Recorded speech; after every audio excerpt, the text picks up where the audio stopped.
एक समय कुंभ मेले में देवराहा बाबा साधु संतों में मुख्य आकर्षण का केंद्र हुआ करते थे। आइए जानते हैं कि उनकी प्रचलित कथाएं और कुंभ में उनका रहस्य। साधु संतों की परंपरा सनातन संस्कृति में पौराणिक काल से चली आ रही है। सनातन धर्म के इतिहास में कई ऐसे साधु संतों का उल्लेख मिलता है जिनके चमत्कार की चर्चाएं दूर दूर तक फैली हुई थी। इन्हीं में एक थे देवराहा बाबा। देवराहा बाबा भारतीय संत परंपरा के महान योगियों में से एक थे, जिन्हें उनके ज्ञान और चमत्कारी शक्तियों के लिए जाना जाता था। अब प्रश्न उठता है कि कौन थे देवराहा बाबा। देवराहा बाबा का जन्म उत्तर प्रदेश के देवरिया जिले के आसपास हुआ माना जाता है, लेकिन उनके जीवन का सटीक विवरण रहस्यमय है। कहा जाता है कि वे लगभग 250 वर्ष तक जीवित रहे और कहीं कहा जाता है कि बाबा 1000 वर्ष से ऊपर तक जीवित रहे और कई पीढ़ियों के लोगों ने उनकी उपस्थिति का अनुभव किया है। देवराहा बाबा को देवराहा नाम इसलिए मिला क्योंकि उन्होंने अपना अधिकांश समय देवरिया के पास गंगा और यमुना के संगम के किनारे बिताया। देवराहा बाबा अधिकांश समय एक ऊंचे मचान पर बैठकर साधना किया करते थे, केवल गंगा में स्नान के लिए उतरते थे। बाबा का जीवन सादगी और आध्यात्मिकता का अद्भुत उदाहरण था। वे केवल फल, दूध और गंगा जल का सेवन करते थे। उनका रहन सहन, आचरण और विचार नितांत साधारण और पवित्र था। देवराहा बाबा के पास थी चमत्कारी शक्तियाँ।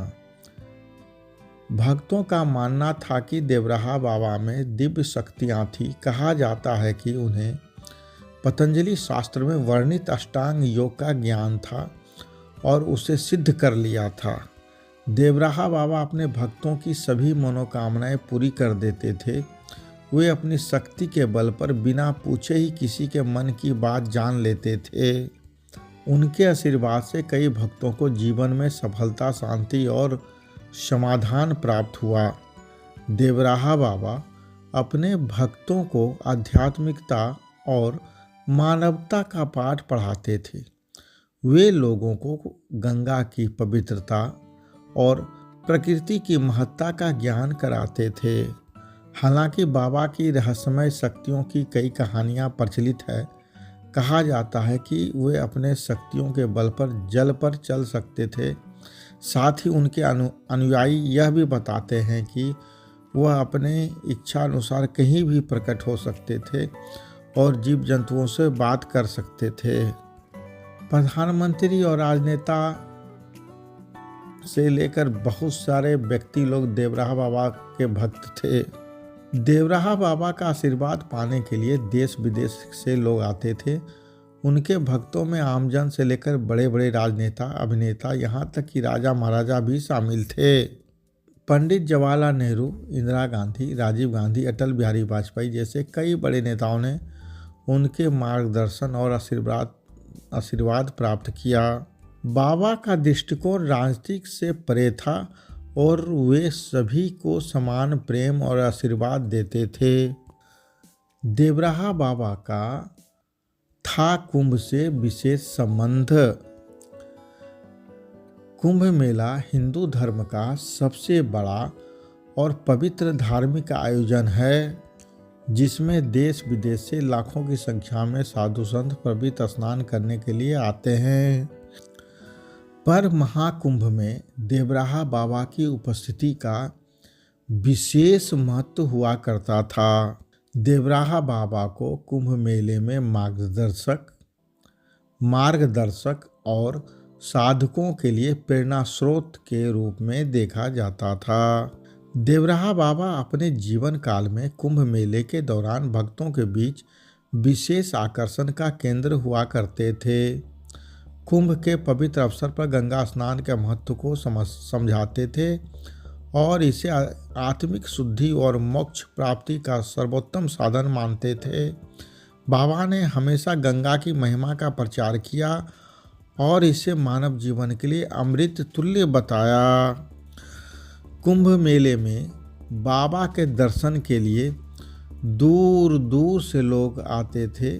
बाबा कुंभ मेले में एक ऊंचे मचान पर बैठते थे और भक्तों से संवाद और बात करते थे। देवराहा बाबा के सानिध्य में आकर लोग अपने जीवन की समस्याओं का समाधान पाते थे। वे अध्यात्म के साथ साथ पर्यावरण संरक्षण की भी शिक्षा देते थे। गंगा की शुद्धता को बनाए रखने की आवश्यकता पर बाबा विशेष जोर देते थे। कुंभ में दिया था अंतिम दर्शन। 1989 के प्रयागराज कुंभ मेले में देवराहा बाबा ने अपना अंतिम कुंभ आयोजन में भाग लिया। इस कुंभ को उनके जीवन के अंतिम सार्वजनिक दर्शन के रूप में याद किया जाता है।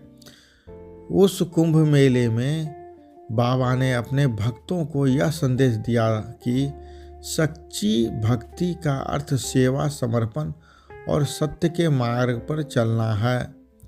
उन्होंने यह भी बताया कि धर्म का पालन केवल अनुष्ठानों तक सीमित नहीं है, बल्कि इसमें प्रकृति और मानवता की सेवा का भी समावेश है। अगर आप लोग कुंभ में जाते हैं, तो महाकुंभ में जाते हैं, तो देवराहा बाबा का भी वहाँ पर मंच बना हुआ है, वहाँ पर भी उनका शिविर है। उस शिविर में जाइए और देवराहा बाबा को याद कीजिए, प्रणाम कीजिए।